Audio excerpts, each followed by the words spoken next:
Welcome back to another week of Instigating with Clarkey and Drury, brought to you by our friends at Coolbet Canada, the Listowel Squash Courts, and our friends over at Larry Hudson's Chevrolet Buick GMC here in beautiful Listowel, Ontario. I'm Ryan Drury. That's Clarkey. We are joined. It's a 4-pack this week. This is rare. We are joined by two great special guests and friends of the show, longtime NHL and hockey referee Bryan Lewis, and our friend Jim Cressman, longtime baseball umpire. We're going to have a chat about officiating in sports. Gentlemen, how are you guys doing?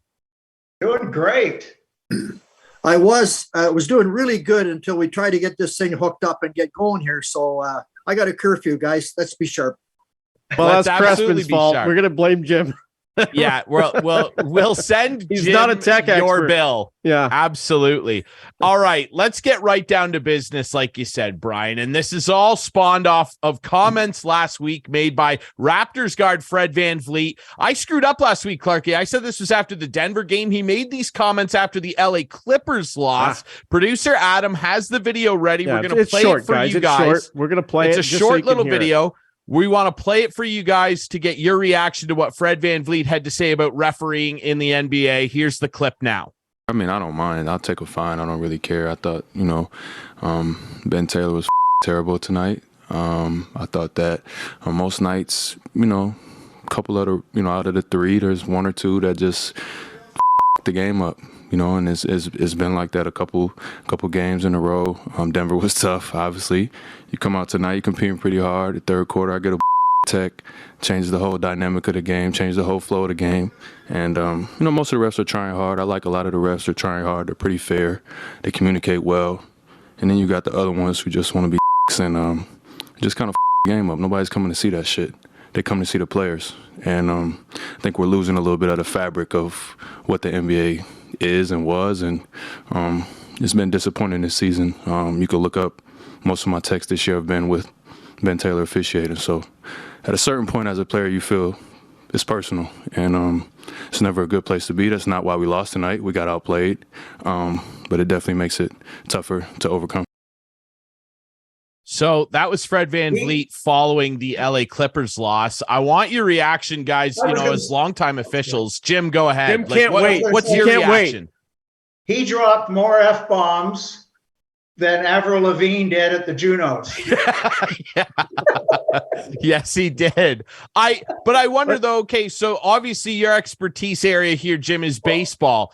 Did you ever get into an altercation where a player made comments to you like that after a game, or you just heard a player make comments like that? What's your reaction to Fred Van Vleet saying that? It would usually be more of a manager as you're leaving the field. You would get it from a manager. I'm sure Bryan would say the same with hockey. You get it from coaches as you're leaving the ice or something, depending on which way you go. But I love how he said, but that didn't cost us the game. But he spent more time talking about that than he did about their poor play. I'll leave it at that. Ryan, have you ever had a guy like that, like speak out in the media personally against you? Not to that degree. I'm sure they have, and I'm sure they paid a price. The difference between the National League and the NBA might have been $30,000 here. It might have been $1.50 at that time. And I don't want to diminish the respect. I think part of it here is this is the old what you get presented. This is the heat of the battle. He says this isn't personal. But then he talks about one particular official, Ben Taylor. So I think part of it is, and I tell you, I had this happen with an unnamed official, and the Edmonton Oilers. And I actually went and had the captain, the coach, and the two assistants sit down with this particular referee to have them understand this is not a love and hate. This is just we're doing our job. And I think here, he knew he was going to get fined. He says that. But I think here he kind of coached his answer by saying, we get outplayed. All right. And he doesn't like some of the fouls that were called on him. And who am I to disagree? It is a game for the athletes, and I just don't think that we want it. So it's a long way to answer your question. Have people said this? Not to the degree that I read here. Okay, so let's just say someone did. You guys are just human, right? Now, would that affect you in the course of the next time you played? Like, I know, like you might say no, it wouldn't, but come on, we're all human. And if a guy talks about you particularly and calls you out, Bryan Lewis, how would you feel about that? And how would you treat the next game? I would not talk to him at all. He's lost his opportunity to discuss anything with me. So if he had had concern and wanted to say, hey, what about this or what about that or whatever. Until I heard the words, I'm sorry, then you got to realize what I've said just cost me $30,000. And I think I don't want to say go out of my way, but I would have no time for that athlete until I heard some other words such as, I'm sorry. We all make mistakes. And whether these calls that he's complaining about are mistakes or not, I don't know. But it's a personal attack. And my immediate reaction is, I'm sorry, you've lost your opportunity to talk to referee Bryan Lewis. Jim? I think it's the same in baseball too, that you're just not going to talk to the coach. If he comes out, he's popped off the night before or something, and he comes out the next night, you're just going to say, hey, I'm not talking to you. You're just going to put your hands up and you're going to walk away from him. Now, if he follows you, then he's going to be ejected from the game, because he's basically ejecting himself by following you. But yeah, I was really surprised at Van Vleet. I thought he had a little bit more class than that, and just the way he went about it. And as Bryan said, it's the heat of the battle, but still, take a moment to compose yourself.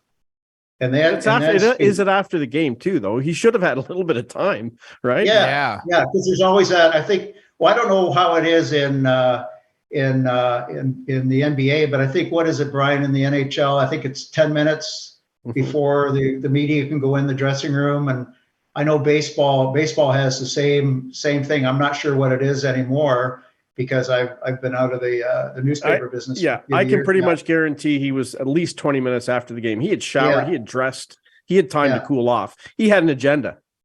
Yeah, well, he had time to think about what he was going to say too, obviously. Yep, he just decided, I'm going to go in there and I'm just going to rant and rave. And in the bottom line, and Bryan will vouch for this, it doesn't get you anywhere.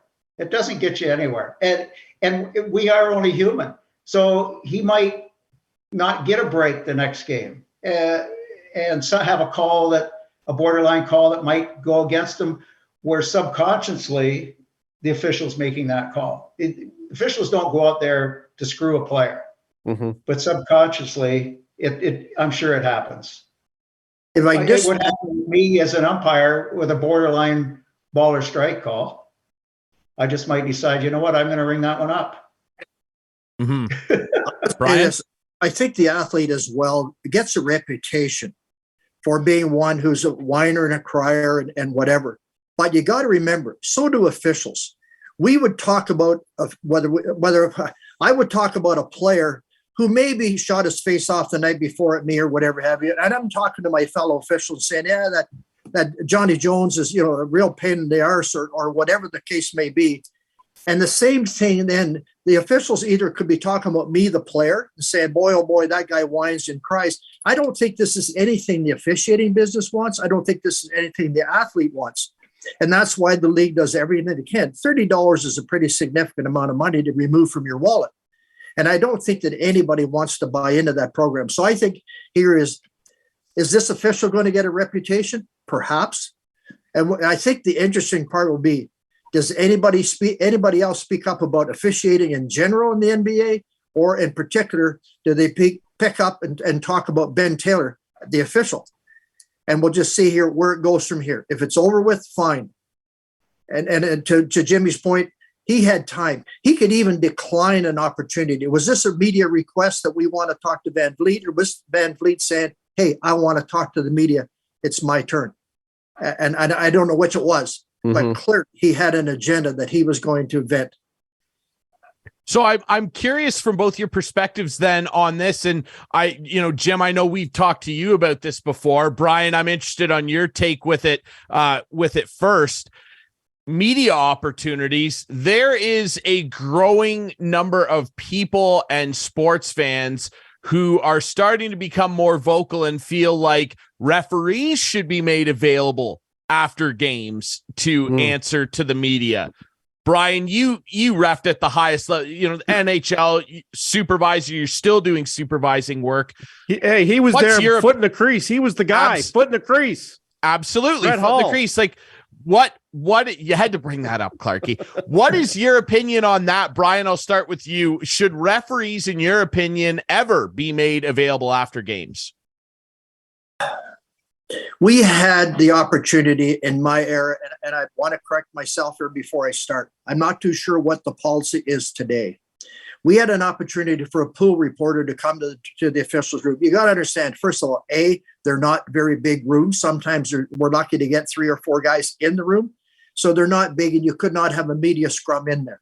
It was set up that if there were questions that had to be answered, the media had one pool reporter that could come to the room and ask the questions on behalf of the media. So it's always been there. And sometimes it's exercise and sometimes it isn't. Today, I'm not too sure of the policy today. That was there. So the media scrums are not just as easy to be able to say to an official, come on out, sit at the table and do it. To me, if there's a supervisor in the building, he can go in and gather the information in that small room and then take that information out from a media perspective. I am not adverse to an athlete being an official dealing with the media, but you got to understand here, and I'm sure this is the same for players. Players are schooled in how to deal with the media. The National Hockey League wasn't. So if we took somebody, let's just say you're doing your second game and you missed an offside and the media says, I want to talk to you. Do you really think that's fair to put you before a scrum in a media controlled room? I don't know that that's really good for anybody. Jim, what are your thoughts? Well, I agree with Bryan on that. You can't put one official in, because in the playoffs, you're going to have like 40, 50 media people sitting in that room, and they're all going to be shouting questions. They all want they all want their question and stuff like that. And it just becomes a free for all. Baseball is the same way. They have the pool reporter can go in, speak with the crew chief. And then if the crew chief wants the umpire who was involved in the play to speak, he can have him speak to the pool reporter. But then the pool reporter goes back and shares the quotes with all the other reporters. But I think we're seeing less than that, or at least that I understand in Major League Baseball, seeing less of that situation happening now because of the replay, because now they have an opportunity to correct a fair amount of those mistakes. So they're not getting the case where the media wants to know what happened because they see what happened. The call got changed. So I think that's definitely helped. I want to pick up on that video replay. Bryan, how do you think it's working in the NHL? Do you think they have a good balance right now? And the reason I ask is because you can challenge some things, but you can't challenge others. For instance, my Maple Leafs last night, high stick in the face. Well, you can't look at that on a replay. Do you think the balance is proper? Well, to be fair, Clarkey, the officials can. The officials can review the length all 4 of the guys penalty got together, and not one of them on the ice apparently saw it, so they couldn't. The coaches, yes, the coaches cannot challenge for that. Bryan, go ahead. You've answered my question. Thank you. Well, then why wouldn't they? Why wouldn't they just go over? Oh, here, let me give you a little bit of a history lesson. Is it Clarkey? I didn't know you as Clarkey, but apparently it's Clarkey today. Chris, allow me to say this. This was set up to aid and make sure that the right call was made relative to the puck going in the net. Right? High stick the puck, kick the puck in, bat it in with your glove, and foot so in the crease, and so on. And foot in the crease, and all those kind of things that it was there for. To me, as we've gone well beyond what it is for an official today, when I think of all the challenges today, and they even talked about it today from the general manager's meetings, that perhaps there would be another one. And the only deterrent is another penalty to make it 2 men short or whatever. But when we look at what this was set up for to what it is today, it's a long-winded answer to your question. Am I happy with it? No, because we're taking away. I want to be careful how I say it. Our idea being is let's have the right call made. Mm-hmm. And we're saying technology and part of the sell to the officials. But you like the human element. Well, I still do. It's going to be there. I mean, if I took you back to an offside playoff goal in Philadelphia, would that linesman like to have that over again by replay? Absolutely. With the idea being the right call was made. As you walk out of the building, the right call is made. And I can take you to a game in Vancouver one night where New York scored at one end, missed, play went on down the other end, and Vancouver scored at the other end. It was nice to be able to back up the clock and say, count this one, don't count that one, reset the clock, and so on. So it's there, and it's there for a purpose. I think it's gone to the extreme today. So is there a way to fix it? My opinion is there's too many guys in the ice. Put one of those refs upstairs and let them review stuff. and get the They're right there call. today, Clarkey. They're there today, and there's a video review guy in every building, and sometimes there's a supervisor in every building. But they don't call down and say, "Hey, he did get high stick." No, and you're right. In terms of that, I can tell you this: when we had a labor dispute one time, I remember being in a building, in a minor league building, and I was on a headset talking to a referee. Pardon me, to one of the lines. No, I talked to the referee with the idea during the game. During the game, well, because we were helping lesser experienced people. Gotcha. All right. So if there were 6 penalties called in the game, he called 2, I called 2, and 2 both of us called. So I'm just saying here, it worked out very well. There you go. All right. In that Case case. closed. Well, but you know what? We're complaining today about a 3-hour hockey game. Let's not make it 3.5 hours. Yeah, that's the other side. I was going to say, in the NFL, just keeps adding and adding and adding. Oh, they're atrocious, Jim. They've slowed they just keep, every time something happens, they decide, oh, we better add that to making that a reviewable call. Well, that'll be a reviewable call now. Those games have gone to a crawl. It's just awful. I at least applaud Manfred. I had not been a big fan of him, but I applaud him for some of the stuff that they've brought in at the major league level to try to speed up the games. I think the pitch clock is great. It's just the pace. The pace of game is just good. Now the only thing is, and Larry Milson, they used to work at the Globe and Mail, who know quite well. Yeah. Larry brought up one point that I don't think anybody's considered. Sure, these spring training games are taking on average only 2.5 hours as opposed to 3 hours.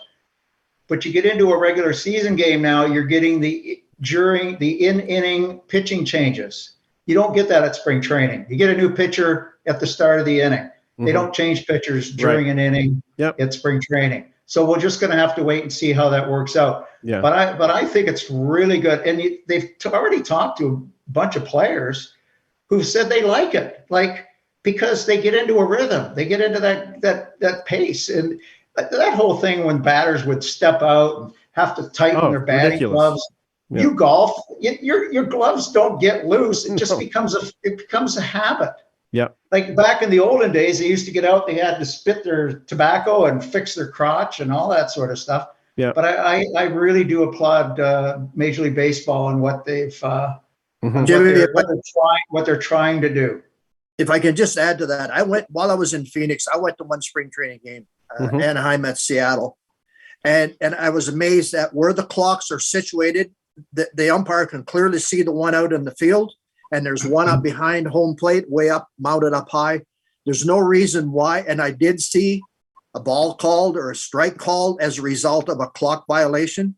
But when that game was over, and yes, Jimmy, you're right on the money. They changed it at the inning. I really felt like the umpire was a timekeeper, because he was giving signals to whoever was running these clocks to make sure, and they were moving. The game was over in 2 hours and 20 minutes. Yeah. I realized that's not going to be real life when the serious games start. But I'll tell you something. I was there with a guy that's significant with the Anaheim Angels, and he talked about it, the game moving. He was a pitcher in Major League Ball.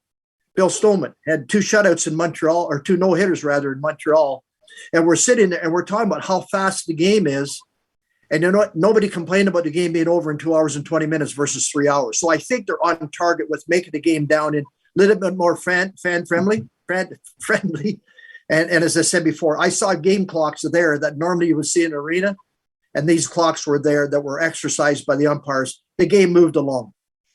Yeah. Here's something about that you might not be aware of. Brian, you're talking about being timekeepers. And I'm glad they thought about this, that once the pitcher starts his windup, the umpire can't be concentrating looking at the clock. He's got to be watching the pitcher. He has a vibrator that's attached to his belt. So if there's a violation, when the clock hits the time, the vibrator goes off and it alerts him. So they did have a case in a spring training game, where a guy hit a forget what it was. I think the pitcher, there was a pitcher violation. The guy hit a home run. They called back the home run because it would have been stopped normally. And so now they got to start tweaking how they're going to handle that sort of thing. But at least they've got the umpire that he doesn't have to be staring at the clock and then all of a sudden try to pick up what the pitcher's doing. So, Yeah. but so Yeah. I'm sure we're going to see some cases like that this year where all of a sudden they're bringing back a home run and everybody's going to wonder why. But at least they got the umpires mic'd and they can explain that to the crowd. That's another great thing, I think. That and they've done that in the NHL too, Brian. I think that is great that the officials can speak to the crowd, and just not the crowd, but the television audience, because you know these sportscasters, they know the rule book. Yeah, So at well, least- quite typically, a lot of us don't. I can tell you that. There it calling, is. OHL There it is. games. Hey, There it is. hold on. Jim's got one too. Oh, speaking of one, here's one for you, Brian. Am I on camera yet? Yeah. Oh yeah. I got that one. I have a Okay, rule book. yeah, and you're on the back, but hang on a sec. Well, let everybody, where are you here? You Keep panning the other way. There he is. There he is. Look at the There he hair. is. Look at the hair on the guy. But this is the best part of this rule book, the 2000-2001 rule book.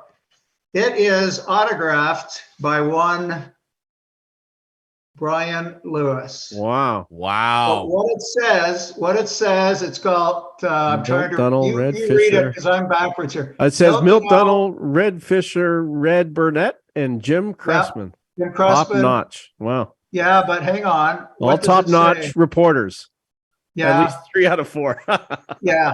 That Lewis, sounds like Bryan Lewis. Lewis, you're an a-hole. I have kept that and I've treasured that because that meant a lot that you wrote that in the book. It's sold for $2 at the time, and I don't think the value has increased 1 cent. Well, I don't. The fact your name's in there, That's right. I think it's worth at least $2.25. Yep. Could Oh, be. at least because let's be honest here. You're going to be an Ontario Sports Hall of Famer. That's later right. This year, Brian. So Congratulations, Mr. Lewis. I think that the value is Hey. increasing exponentially. Yes, congratulations, Brian. When did you hear about that news? I can't tell you the exact date because I can't remember, but I do know I was in Tulsa. Jim Wiley was a person that I knew in the hockey world, and he passed away, and they're having a tribute game to him in Tulsa, Oklahoma. So I flew down to be with his family and friends and everything else. And on the Friday, I guess, Mr. Gravitt called my home and left a message. So I flew home on Sunday, and I don't know what it's about. So I sent him a text and said, "Do you do business on Sunday?" And within 15 minutes, he called me. So whatever day that Sunday was, I'll say probably a month ago now, Okay. and walked me through the process and what it meant. And when you do a little bit of homework and you start like, I'm going in with Brendan Shanahan.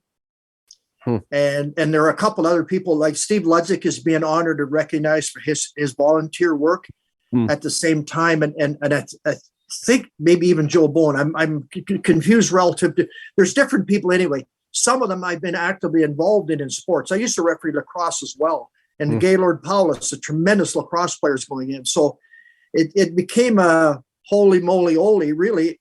And I started to do, I'll say, some internal looking at it, not realizing the magnitude of, it's a provincial honor. And then I started to look and saying, okay, the only other person I could find as a referee, and there's Red Story, but he's in as a football player and as a hockey. I don't know if he's in as a hockey official, but anyway. So it's a sort of a rare breed. And I'd say roughly a month ago, I got a phone call to which I had to respond to 2 days later. And it's been quite an honor. And as I said before, when I did a little bit of homework, it's like all of a sudden you realize the magnitude of it, and I'm eternally grateful. And I do have a lot of time between now and October 26th to work on a speech. Well, yeah, congratulations, definitely in order. What are you Extremely up to now? You're supervising. Are you counselor still? Are you in politics still? I am not in politics. 22 years of politics. But at the end, I ran for mayor and didn't make it. Which at the end of the day, it's probably I don't want to say a blessing, but what it's done. It's allowed me to take off. I've been to Thunder Bay for university hockey. I'm still involved in university hockey, which has ended now, except for the national championship. I do supervision in Ontario Hockey Association, and now it's playoff time. So I'll be out at hockey games. I said the only difference is, can you find me an arena that's warm? Because it seems like it seems like everything I'm going to is Canada Packers are storing their meat in it overnight. But so I'm still involved in hockey. Today, I had to go to, I'm on the board of directors for Community Living North Halton, an agency that looks after, I'll say, young adults that need some help. And there seems to be always something. I don't want to sit here and say retirement sucks, but it's allowed me to go down to the All-Star game, where the NHL All-Star game, and we have a granddaughter who's going to university down there, and we're able to watch her play ball. And as an example, I went to Arizona to visit family and go to a spring training game, which I've never, ever done before. And why? Because you're not as involved as you have been in the past. So I don't want to say I'm semi-retired, because I detest the word retired, because it kind of means you're sitting at home doing nothing, just getting old. That's what Jim's doing. Yeah, but he's good at it. So anyway, I'm having fun in life now and trying to spend more time with family. It's very generic, but still involved. I remember when there was a lockout in the NHL and we weren't doing much at Leafs TV at the time. I contacted you and we did a little story on like behind the scenes following a referee. We mic'd them up. Do you remember this? It was in Georgetown somewhere, I think. But you were the supervisor that night as well. We mic'd up a referee, and I think I've told the story before, but the one thing that stayed with me that until this day is how the officials are a team as well. Like you have the two teams that are competing against each other, but the referee and linesman want to have a good game too. And like after the game, there was high fives in the dressing room. Maybe they were putting on a show for the cameras. I don't know. But I was really like thrilled, I guess is the word, to see the joy that the officials had that night, thinking that they officiated a good game. Is that standard? It is. You know what? I don't know of any game, and I'm not speaking for Jim, but I would say I've been in major league dressing rooms and listened to ball umpires and that kind of stuff. And we all have the same pride. Doesn't matter what uniform you're wearing. You're an official. You represent the league. You represent your own group of people. And at the end of the day, you want to have the same. I can tell you, I didn't think I was superstitious, but if I had a pregame meal in Philadelphia, when I would have had what I thought was a really good hockey game, very content. When I go back to Philadelphia, I'm going back to that same restaurant, having the same pregame meal. But I'm not one of the guys, put my right skate on, my left. No, I'm not that superstitious. Yeah. We have the same pride that an athlete wearing a hockey or a ball sweater wears. And when we come in after a game, we know when we didn't work well. We know when things just didn't go our way. And there's no high-fiving in those dress rooms, I can guarantee that. But by the same token, when you talk about a team, absolutely.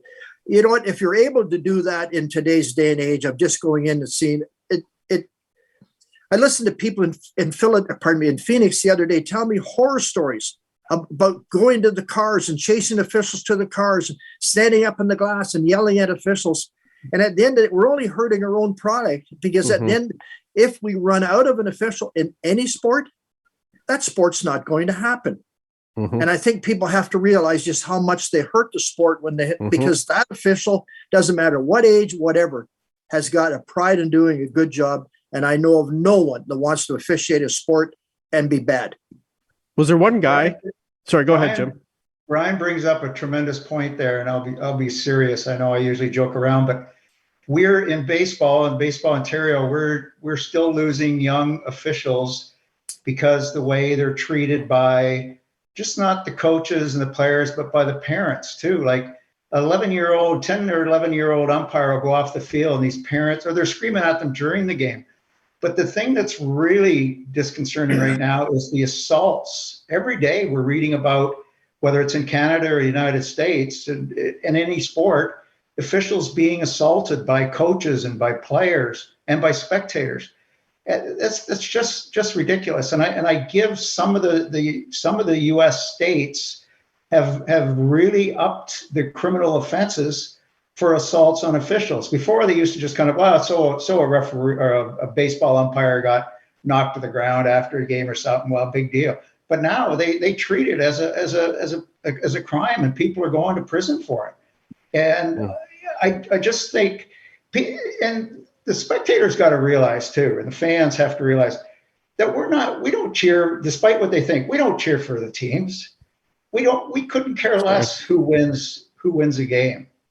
Like, and I know Bryan will vouch for that. But they think we do. They think we do. Like, I know I got my Bruins cap That's why I on, but laughed. I know, but I don't referee hockey anymore. No, I know you don't. I know. Yeah, I know. I still umpire baseball. This will be my sixth. I can't believe it. I've been yelled at by mothers and fathers, well, mothers especially. This will be 60 years I've been yelled at by mothers. Wow. But how are you putting up with it, Jim? I don't know. I just laugh it off, and sometimes I'm sure Bryan maybe once or twice in his career made a remark to a spectator as he was walking up the tunnel at Maple Leaf Gardens, just kind of quietly enough for that spectator to hear it. I've done the same thing too. We're only human. And Bryan's got a pretty sharp tongue. I will give him credit for that. I've heard him. I've played in games with Bryan Lewis as the referee. Yeah. Now, it's probably news to you. It's not in the NHL, but he has reffed some of my games. Yeah. Hold it. Now, was that a game you were playing? You know, What kind of a goalie was he? What kind of a goalie was he, Bryan? Or is he? Well, I said to jury a while ago, I said, you know what?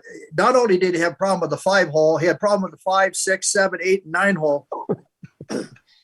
I didn't know they had that many holes. He does. You can find them. You know what the good thing is? You know what the best part about it is? I'm playing the best goaltending that I've ever played this, like right now.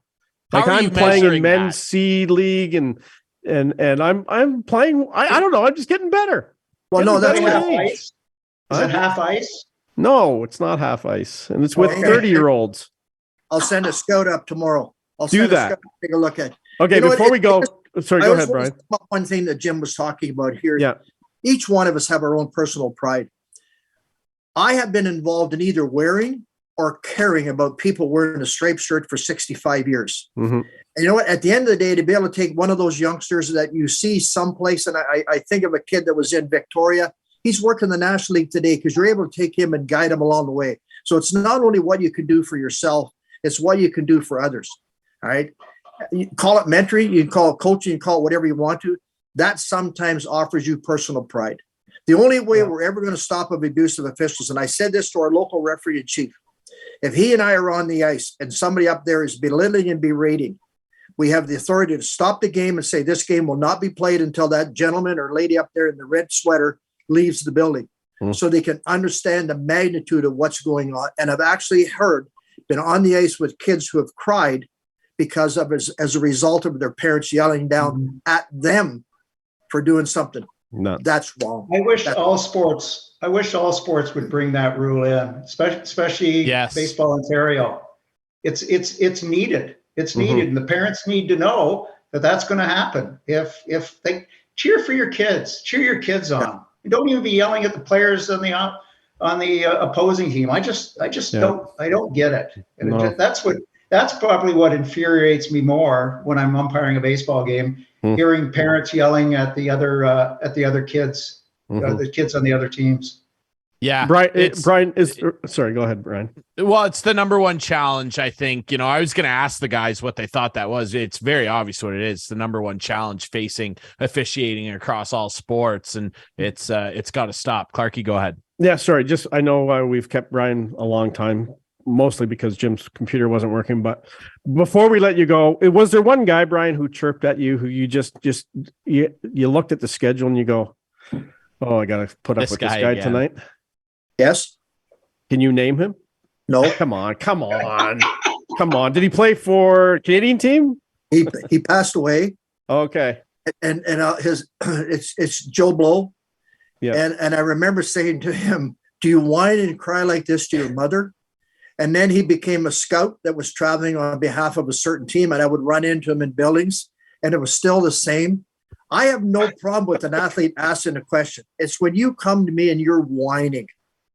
Just ask me and I'll give you an honest answer. Yeah. Why in this particular, and I'll tell you why you don't answer these questions. If you're at a hockey banquet and somebody said, who's the dumbest player, their dirtiest player, whatever have you that you had to referee, you don't answer that. Because invariably somebody in the room puts up their hand and said, Joe Blow's my uncle. Yeah, I know. Yep. I understand. But I have to ask. Well, no, but you've asked it every time we've chatted. You got the same response. Okay, one other question then that you won't answer. Are you ever going to tell us the real story of what happened after the Brett Hull goal?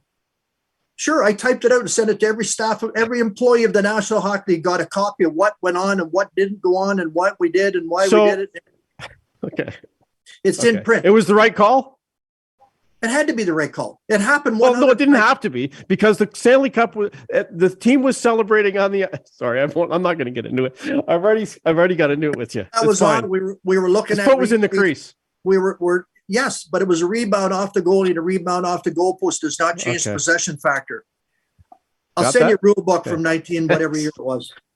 99. It was. I just love having fun. And you know what? The other thing too is, like, you haunt me. Right? I'm on Facebook the other day, Adam. This is your cue. And a picture comes up of Yuri Sira. There's the great Leaf goaltender, Yuri Sira. And look who's behind him, lurking, and seeing the puck. And you can see the puck there, too. You can see the puck. Of course, it's going through Yuri Sira. He didn't save that one. But there's Bryan Lewis, ready right on the spot, looking right at the... It's perfect officiating. So I got that one right. I think you might have. Well, that's not bad. It's a good way to end the career. Got one right. Out of what, 100,000 calls, you got one right? That's awesome. He was good. And you know what? He's been, we kid a lot. He's been very generous to me. And like when I worked at the Fan, we used to have a charity hockey team, and he came on the air a lot. He's the director of officiating for the NHL, and he's out there refereeing our games, our charity hockey games. So he's been a good friend for a long time, and I thank him for all the stuff he's done. You've been good. Well, when I was reporting, if I was at an NHL game and Bryan was there supervising, it was fun. It was always fun to run it. Well, that's how I ended up getting this rule book. You had it. I don't have that. I don't have an autograph. I know. Well, you know what, Clarkey, for you, I'll put this on eBay. Okay. Can you send me one? Can I give you my address, Bryan? You can send me one. I might have an old one. I probably do. Oh, you know what? I should have brought that out tonight. I have a rule book from like 1930 something. Well, look from my dad. The one that Bryan's got, hold it up. Look how thin this one is compared to the one that he's got right now. Yeah. And then you get the case book, the case study book. It's double. Right? The case study book's even bigger. Yeah. Absolutely. Well, isn't that the problem, Bryan, that they just keep adding rules and rules and rules, and the poor officials are the ones who have to keep enforcing all of this stuff in any sport. Yeah. Thank God we're not in the NFL. Oh, Jesus. Yeah. Well, how about Major League Baseball? We had 10 umpires, just packed it in at the end of last season. They just decided they'd had enough. Yeah. Any of the bad ones? Did Angel Hernandez go? I don't think so. You know, he's what? 1 in a million. Angel is not that bad. Don't start. Let's not get into this. Let's wrap this up right now, Ryan. Ryan, get in there. Angel just does some stuff on the field that gets himself noticed. Yeah, bad call. He's not a bad umpire, really. Well, but anyway, that's it. We'll agree to disagree there, Mr. Boston Bruin. Bryan, thank you so much for doing this. Jim, always a pleasure. It's great to have you guys on here to chat with us.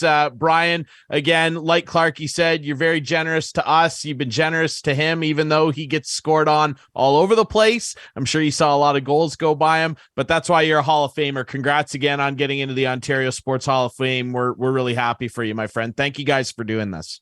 Our pleasure. Thanks, guys. I just want to say, Bryan, I still think your hair is way better than Kerry Fraser's hair. My hair is either gray or missing. Now that's an endorsement. That is an endorsement for the Hall of Famer. We love it. All right. Thanks so much, guys. We'll take a quick break. When we come back, Clarkey and I will continue our conversation about refereeing, and we'll review the Leafs game the other night. That wasn't very good for Clarkey's lads. That's coming up next here on Instigating.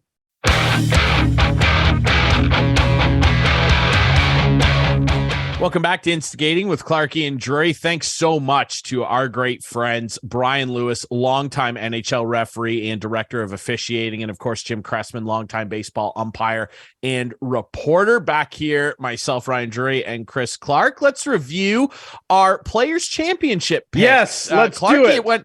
It went very well for you. You made some great calls. Even the bottom guy, your dark horse, Wyndham Clark, did very well for you. I had some tough goes. One guy killed you. Well, not really though, because I mean, Colin Morikawa, he really fell off after the second day, and I mean, you're looking at your team. You had a really, really good team. I mean, you picked the winner. I mean, is there anybody better than Scotty Scheffler right now? No, like he is on another level. Good. No. And I was kind of worried that because I picked Pendrith first, I was kind of worried that you were going to pick Scotty, but I had a feeling you were going Morikawa way. So that's why I thought I could get Scotty second. But you know what? Pendrith really got +8 on Sunday. He didn't have a good Sunday, but he was there right after like day 2. He was right there. But anyway, it was fun to watch. Thigala, it was a great tournament. +10. Yeah, Thigala hurt me. It would have been better if he missed the cut. Back. It would have been better if he missed the cut because he wouldn't have been +10 if he missed the cut, right? Yeah, and Spieth had a good Sunday as well. He had a good day. So. He really did. Yeah, he's starting to turn it around, and I mean, he's starting to drive the ball a little better, which is the biggest thing for Spieth. Speaking of drive, we did this last week, but you just tweaked my interest here again because at Larry Hudson's we have some Sierras 22s on for 1.49% financing. You cannot find that interest rate anywhere. Select number of 22s that we still have in stock. They are going fast. People want to take advantage of this 149 finance. So if you want one, come on in. Larry Hudson's 1000 Wallace Avenue North in Listowel. If you have a sales rep, go talk to them. If you don't, if you're looking for one, you want to talk to me, just ask for Clarkey and I'll help you out. And also if you're a Costco member, you get another $750 off because it is truck month at Larry Hudson's. We'll hopefully see you there. Yeah, absolutely. Clearing the lot. Look at this. Clarkey and our friends at Larry Hudson's doing their best. Yeah, it's truck. Hey, if you're a truck person, you're looking for a new vehicle, go down there and see our friends. Maybe it's Clarkey that ends up. Trade values are still very high. So if you have new wheels, trade value is very high, obviously, on a number of different types of vehicles. So if you're after a truck, there's no better time to get one than truck month. It's a month for trucks. Go get one with our friends at Larry Hudson's. Hudson's has it. Let's talk a little bit about somebody who didn't have it on Monday night, or a group of people that didn't this week. Boy, your Leafs. Look, I mean, they're still playing really well. They were going for 3 in a row here. Really exciting game with Edmonton on Saturday. Boy, did they did what Buffalo did to them on Monday. They came back from 3 down. Like Mr. Fancy Pants. Holy, did he have a game? I think you got to stop calling him that. He's literally the best player on your team. Yeah, but he's always going to be Mr. Fancy Pants. But he's fancy. Like he is. He's fancy guy. But it's a good way. Yeah, sometimes it is. Sometimes it's bad. Sometimes it's bad. Sometimes it's good. It's been really good lately. No question about it. He's on fire. I'd argue a majority of the time it's really, really good. Yeah, I'm sure you do, because he leads the NHL in takeaways. Yeah. Well, did he I texted a picture to your boss at the radio station during the game there, who's an Edmonton Oiler fan. And it was a picture of some Apple turnovers, and all said is free turnovers. I texted that to him. He didn't respond. But yeah, I'm sure he did. I mean, it was giveaway night. It was turnover night. And at Scotiabank both teams Arena. Were terrible. Oh my God. It was an exciting game. Not one the coaches like, but one the fans like. And you know what? I haven't been to a Leaf game in a long time, Ryan. Like, it's been a long, long time. And I'm going, you know what? This would be probably a good game to go to. And then the $350 ticket scared me off. I wanted to go, though. It would have been a good one to go to. But I can't spend $350. I can't. No, I can't. But if someone wants to give me tickets, that's a topic for another day. Yeah, right. Somebody dig out a ticket for Clarkey here. Come on. I can't do it either. And I'm not even a Leaf fan. I don't know that there will ever be, you're sidetracking me now. I don't know if there'll ever be an occasion where I ever grace that building ever again. I can't do it. You know who's going to be there in August? August 8th. I'm going to be dancing on the ceiling once again. Yeah. Is he coming back again? Yeah. Your guy? Lionel's playing Scotiabank Arena with Earth, Wind, and Fire. No, not Messi. No, who can dance on the ceiling? Yeah. My daughter Jenna's coming, and some friends. Is it me you're looking for? Jenna, my daughter is a huge Lionel Richie fan. I wonder why that is. Also made those shirts that you're wearing.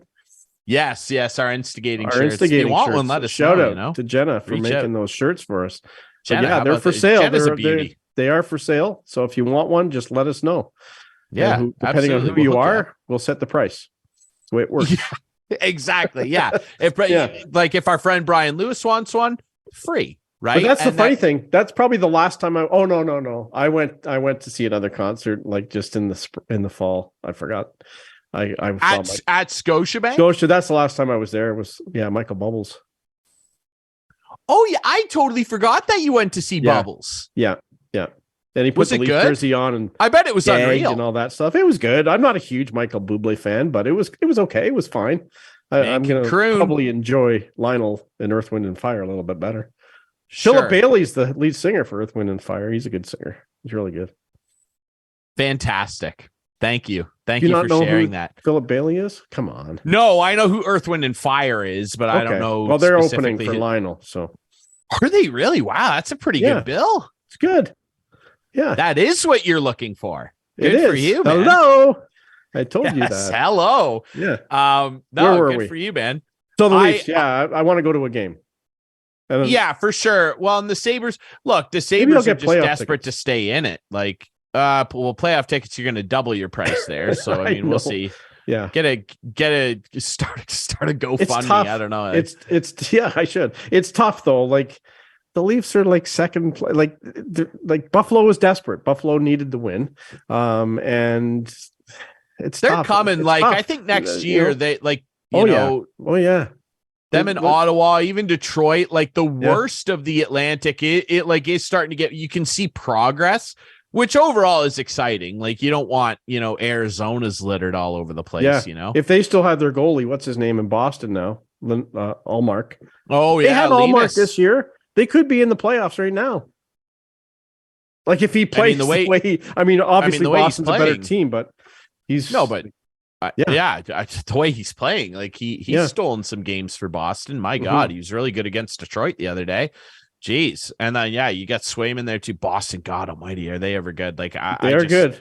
Holy, We'll see what happens in the playoffs. We'll see what happens. Absolutely. How long man. has We've it been seen- since the President's Trophy winners won a cup? It's been a long time, I think 10 years, 12 years, something like that.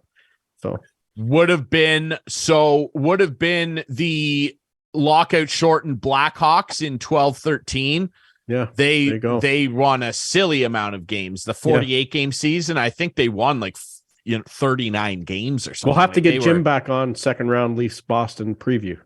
We'll get 100%. Jim back I like on. the confidence. They gotta win. should be. They My God, gotta they gotta. I laid a bet on the Leafs actually with our friends on Coolbet. I laid a bet on them making the Western by the Conference way, final, or by the the Eastern way. Conference final. By the way, Yes. our buddy Ian Doig back up to his posts on Facebook about the Leafs. What's he got? Oh, What's last Doig night, got once going on? again, last night, he says, I think it's time to cheer for another team. Any suggestions? No, And what I said to him was, well, there's 3 teams better in the 32 team NHL better than the Leafs. So pick one of them. Like, what do you want? You want them to win every single game all the time? Look at and people Here- who think, oh, the Leafs are never going to beat Tampa the way they're playing. Have you seen how bad Tampa's been for the last 3 weeks? They've been Coach Coop. awful. Coop calling out the Awful. Stars like that. Yeah, it's Yeah. not gone well down there. Like the Leafs have definitely played a lot but you better can than them. forgive them. The fans down there likely don't care. They're just like, No, look they at don't. these guys. It's No, 3 for sure. cup runs. Yep, 1, 2. Maybe of they're them. saving it up. What it is, right? And I can tell you this from experience, as a Caps fan, when your team has not won, Mhm. every little road bump feels, so much worse. Yeah. Every playoff disappointment, it just hammered. You remember? I we used get to it. I work get together. it, man. But I'd come into the office, I wouldn't speak for a week. Hmm. It was just gut wrenching. Then they won, right? yeah. I know they it was won. maybe But- more like a day, but I but- wouldn't speak like. But like I watch a game and they lose and I'm like, dang, they lost, right? I'm like, but I'm like, it's time to choose another team to cheer for. Come on, Ian Doig. I said stuff like that. In my younger days, watching the Caps. Your younger days. My younger days, man. I'm over. No, 30. I know. Come I'm on, just man. saying. Yeah, Ian. Yeah. Gut wrenching, dude. 20. I get it. 2016? But it's game 65. I know. in a season He's just where- frustrated because he's Yeah, never but what seen I'm them getting at win. is the team is the 4th best team in the NHL. Like, what do I you know, want? What do you What want to live he's- through, the 80s again, or the? What he's getting at is that what's the difference? There's still no winning.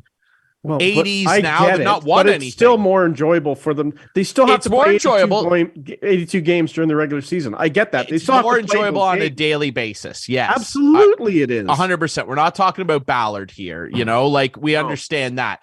I can understand the frustration as a fan, and you say things when you're a fan and you care that deeply because you get hurt. You get hurt by people. It's like that girl that you just can't let go of. She keeps breaking your heart, but there's something about her, Maybe that's not a great analogy, but there's just we've all been in that relationship where it went maybe a year too long, because you just believed something was there. It's because you're hurt so much, and you say things when you're hurt that you don't mean. Doigie's diehard blue and white till the day he dies. He's just saying things because he's allowing the little needles to dig that extra inch deeper when things don't go their way, because they hasn't seen any playoff success, let alone a cup, in 20 years, 20 years plus. That's what it is. He's not going anywhere. But 19, it's a long time. That's a long time. It's weird to think about. There's been like 4 or 5 generations of Leaf fans that have literally never seen them even come close. It's bizarre. There's a generation of Leaf fans, Clarkey, that have never seen them win a playoff series. Stop. Okay. Isn't that incredible? Stop. There's like 19, 20-year-olds that have literally prime of their life kids in college. I muted them. I muted you. You got on mute. You got to do it. I muted you. I muted you. Something else. This is the last ever episode of Instigating. I want to thank all of our sponsors. I'm gonna get Bryan Lewis. Oh boy! I'm gonna get Bryan Lewis to be the official on this show. So hard, I'm turning red. That was hilarious. Yeah. I'm muted you. That's it. You're done. Producer Adam's probably saying, "Oh, we lost his mic. We lost his mic." Yeah. Way to go, dude. Really, really, really cool there. Yeah. I do want to say though, as we end, I want to, go full circle here and come back to talking about the officiating. Jim alluded to it. I like the baseball stuff. I like the pitch clock. I'm a big fan. I like it so far. Yep. He alluded to like the NFL. The NFL just continues to be that weird monster that is just you can't understand it. They're so big that they can just do anything. And the calls and the rule changes constantly. And now they're gonna make roughing the passer reviewable and all this. It's like, my God, because there were some brutal ones. Like just make it flag football. You can't hit the quarterback. I don't know what a catch is anymore. Like, I don't know what a catch is. Because like I watch don't know it, what a catch is. And it's like the guy catches it and always got to make contact with the ground with the ball in the hand. And I'm like, got to make a football move, Clark. The guy caught the ball. Like he caught the ball. I don't have to make a football move. He caught the ball. That's what I don't get. Those are the kind of things that drive me crazy. I watch a replay and I go, he caught it. And then they're like, no, he didn't make a football move. I know. That's the stupid I'm part. Confused because like if they overcomplicate it. Like if I'm falling backwards and you throw a ball at me and I fall backwards and I catch it with one hand and 1 foot off the ground and I fall down and the ball never leaves my hand as I hit the ground, what would you say? Well, it's a catch. I caught that ball that you threw at me. Yeah. But in the NFL, you got to get both feet down. Like I couldn't do that. I couldn't fall backwards out of bounds, catch the ball with my 1 foot down, and fall backwards out of bounds. You can't get my second foot down. In the NFL. Yeah, it's dumb. Like that should be a catch. Part of my body was in bounds. Yeah. And I caught the ball. I just like, what's, I don't understand it at all.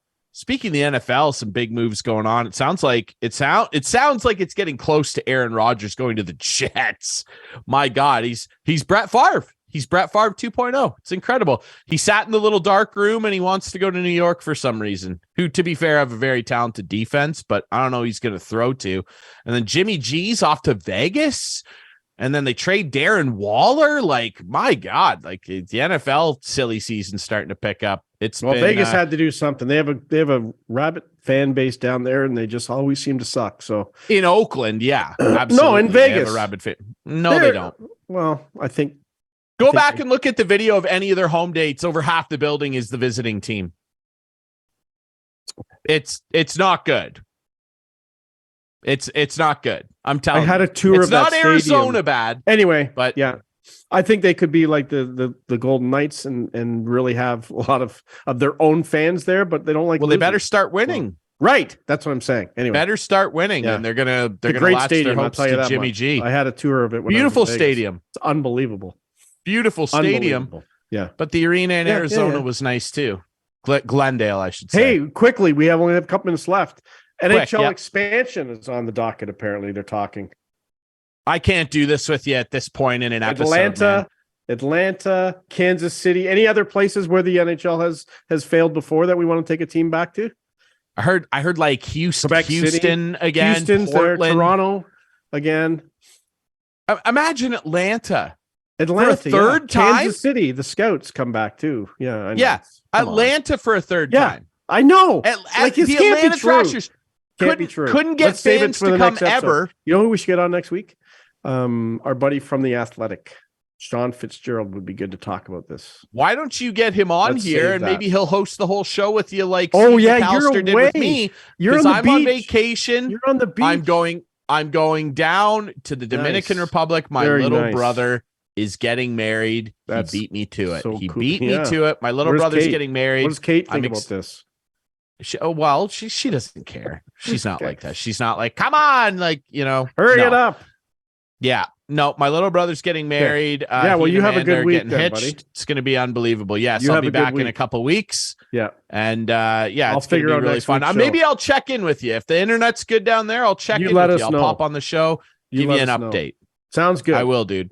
All right, that's it for us here at Instigating. Thanks again to Bryan Lewis and our friend Jim Cressman for chatting about officiating across sports.